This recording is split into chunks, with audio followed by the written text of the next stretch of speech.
So guys, ayan, mamimili kayo ng oil para sa spa-massage. So ito yung napili ko, white tea. And then sa foot, ano napili nyo dahil? We have to choose a lot.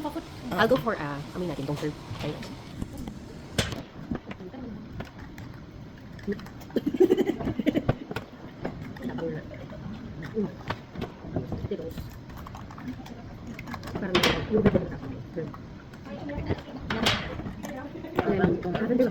Lemongrass. Ito okay. Sakura pa. Sakura yung flow. Yeah, I like this. Diba ba? Amoy sakura. Sakura. Sakura. Okay.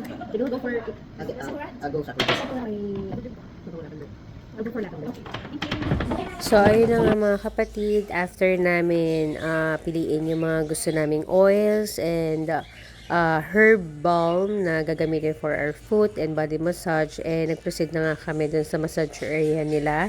So, dyan lang po, experience na namin ng Thai massage at masasabi ko napakasarap po sa pakiramdam at narelieve talaga yung pain na naramdaman namin for ilang days kaming nag-tour dito sa Thailand.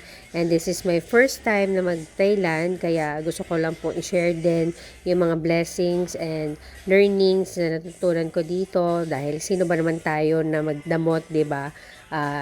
Bigay lang to ni Lord sa atin. So, ayan po, I'm willing to share what I learned from here, lalo na yung massage nila. Sobrang makakatulong to sa akin and also for my son and my daughter pag may sakit sila.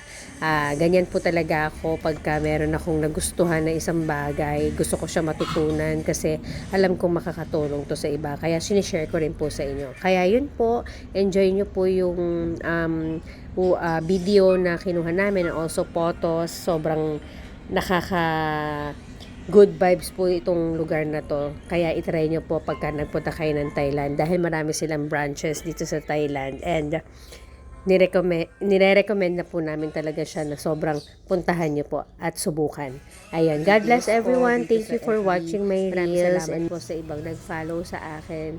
Maraming salamat po. God bless and thank you po. So you take off your clothes and change underwear. Change underwear. Okay. This towel for you. This for the body. The whole body. Yeah, hold Okay. Thank you.